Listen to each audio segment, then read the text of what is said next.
Welcome, Bhadra Devi Didi. Haribol. Haribol. Out there. Over to you, Didi. We're very excited to hear your Pushpanjali. I don't want to take any more of your time away. Om Vishnupadaya Krishnapastaya Bhutale Srimati Bhakti-Vedanta Swaminiti Namane Namaste Saraswati Dede Gauravani Pracharane Nirvishesha Shunyavadi Paschatya Deshakarane Nama Om Vishnupadaya Radhikaya Dhyatmane Shri Srimad Bhakti-Vedanta Narayaniti Namane Uduve Gaura Chandraya Radhikaya Tadale Krishnaya Krishna Bhaktaya Tadbhaktaya Namo Namaha.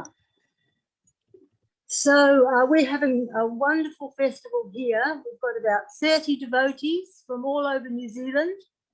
And you were mentioning about the prasadam. The prasadam is always tops here, but especially at festival times like this. And yes, Dhruva and Bella are very good cooks, but so are Sita and Nandu, Lalit and Danishta, Harikanta, and several others. We've got so many good cooks here, and it's just been a wonderful. This is the, I think this is the 4th day or the 3rd day we've been gathering to glorify Gurudev. So it's really wonderful. And what I wanted to focus on is the outpouring of love and how everybody's been mentioning the love that Gurudev gave us and gave us to feel and kind of ignited in our hearts.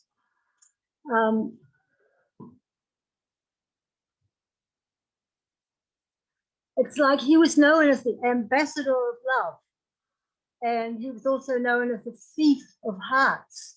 So I often think, what does that mean? Thief of hearts. It's a heart. It's like a poetic term, isn't it? It's not really the muscle pumping blood that he steals. It's something to do with our inner being. And when every one of us at some point or other, usually when we first met Gurudev, but not always when we first met Gurudev, sometimes for some of us it took a little longer, we would feel that our heart was stolen, our heart had gone. I know that I remember when my son-in-law Jaidev, I don't know if he's watching now, Haribol Jaidev, if you are watching, he said that when he first saw Gurudev in the Willambar, he bowed down to pay his obeisances. And when he stood up, he realized his heart was stolen. So these sorts of things happen to so many people. For me, it wasn't an immediate.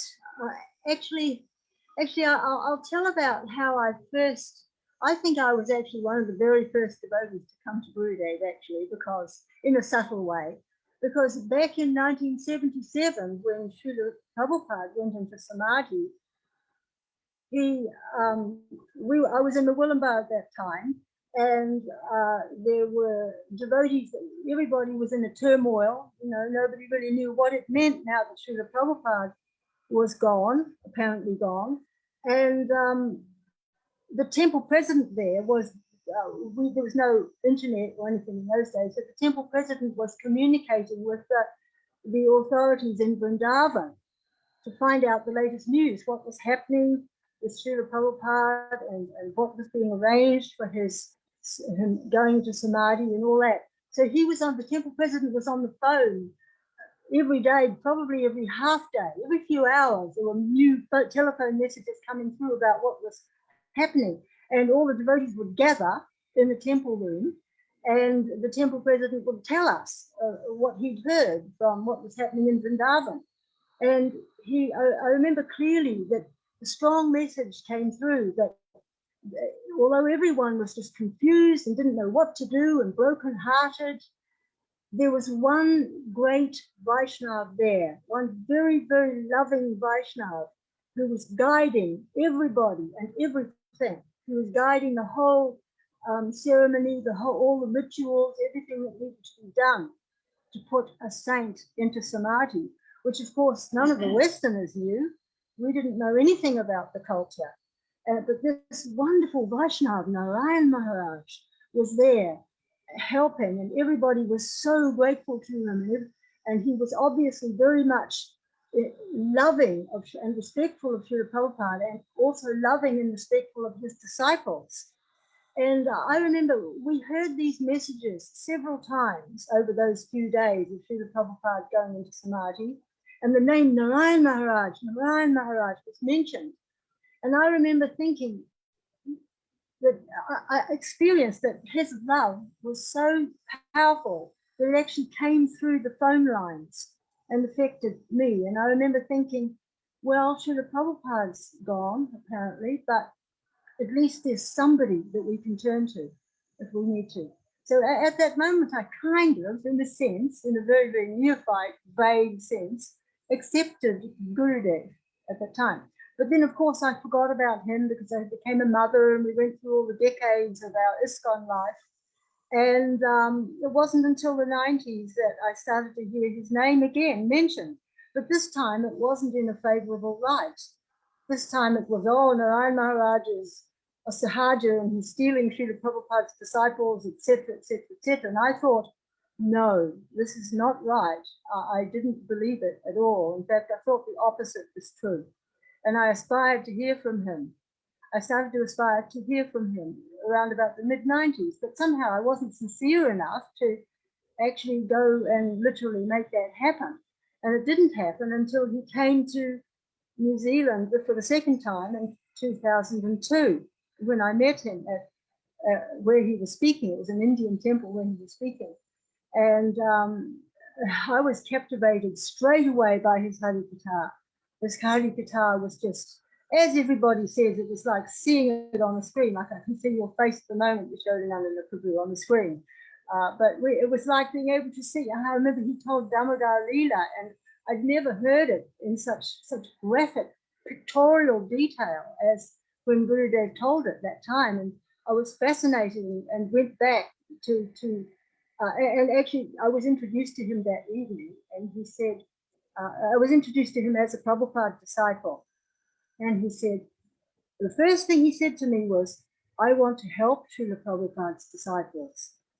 So, and I didn't really, I think my heart was stolen, but I didn't really realize my heart had been stolen until I saw him for 3 days. He was there in Auckland for 3 days. And it was when he was leaving, he was getting in the car and going to the airport and leaving. And I realized I had a kind of an ecstatic experience. I was laughing and crying at the same time, and jumping and dancing. It was, and I realized, oh wow, I'm a follower of Srila Narayan Maharaj. So, and another interesting thing happened during that time when I went to see him at that Bharatiya Mandir. When I walked in, I think it was the first time, or it might have been the second evening, I heard a voice. This is a kind of a mystic experience that I've told people about it, so I'm not scared about telling it now. I heard this voice. It was a male voice, but I don't know who said it. I didn't see anybody's lips moving. I just heard this voice saying, "You've got to open to love." And it was, I heard that voice as I walked in to see Gurudev. And yes, you know, we've all been talking about love and the love that Gurudev gave us. And Krishna is made of Sat Chit Ananda, and so are we all the jivas made of Sat Chit Ananda. And what is the Ananda? It's love. It's just another way of saying love. There is no Ananda, there is no bliss apart from love. It's love that the soul is craving for. And we've been looking for that love in so many wrong places, trying to seek it out in so many lifetimes of conditioned life.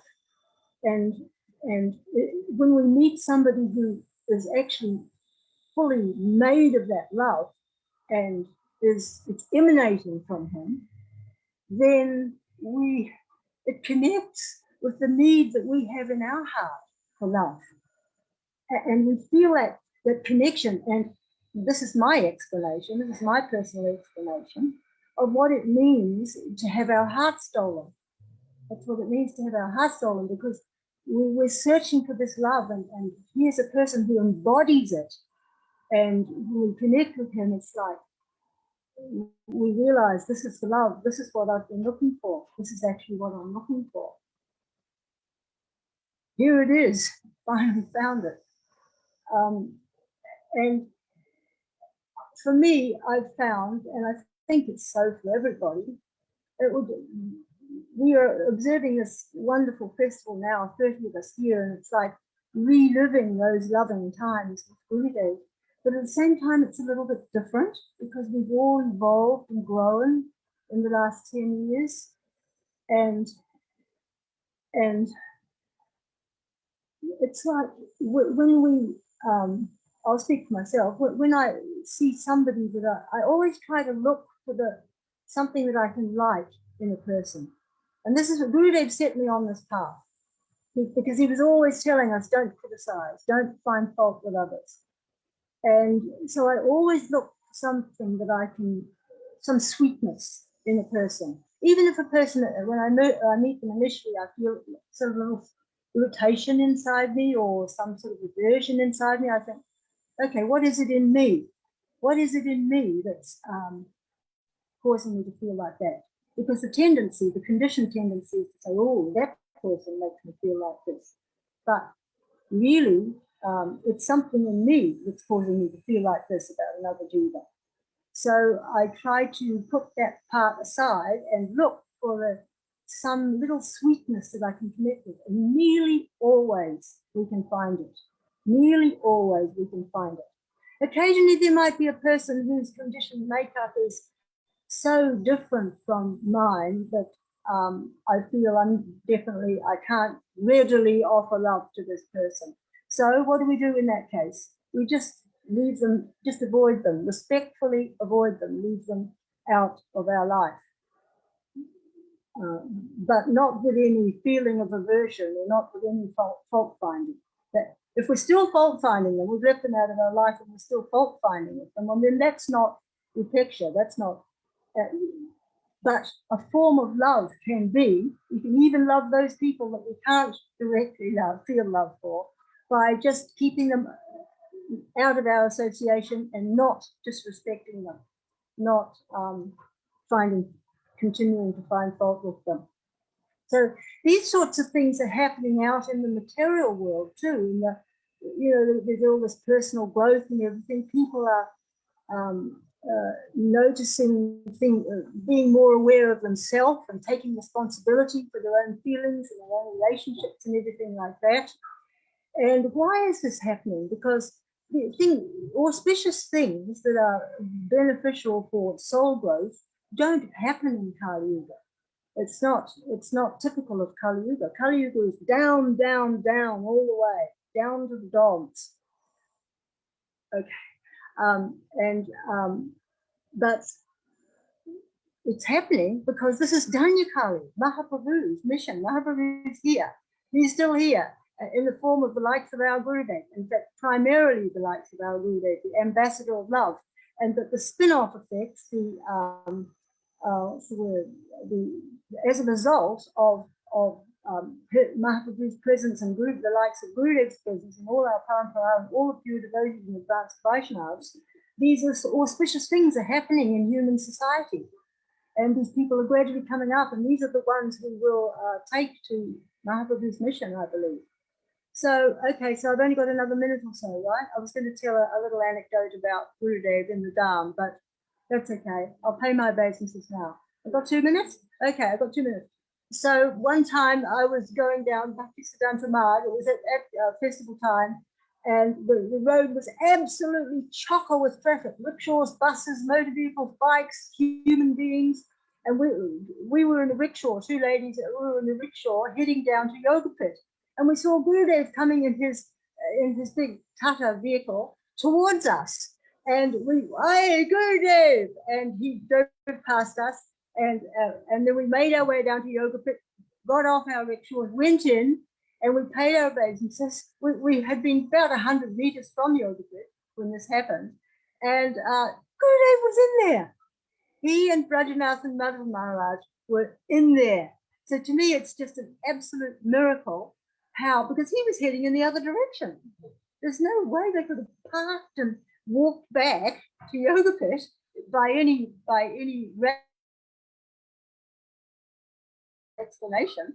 So I mean, I'm playing it down a little bit now because I'm speaking fast, but that was a total miracle to us. And we ladies, we just joined hands and we were squeezing our hands, each other's hands so tightly because we were in such disbelief that Gurudev was there. So my god sister Vrindavan Virasini said that when things like that happen, kind of miracle things happen like that to a certain group of devotees, then the Guru is doing that just for those devotees. Jai, Vanchakavavivyacha, Pudapasindhu Vedacha, Haritanam, Pavanebhyo, Vaishnavene, Namo Namaha.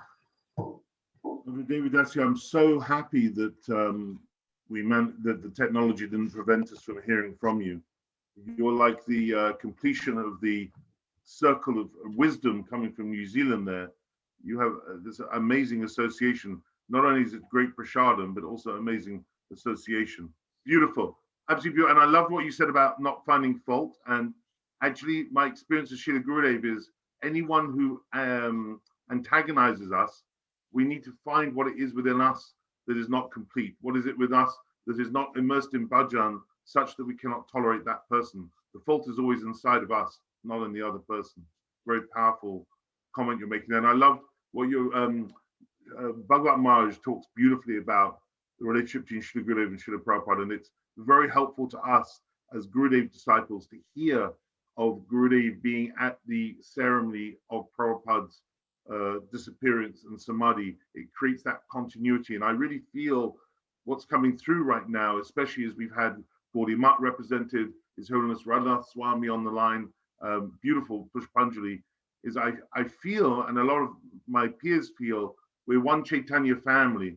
The rivers were flowing separately in separate rivers, but it's now coming crashing into a single estuary, crashing into a single ocean of transcendental prema that's going to envelop the world. And we're just really at the start of that.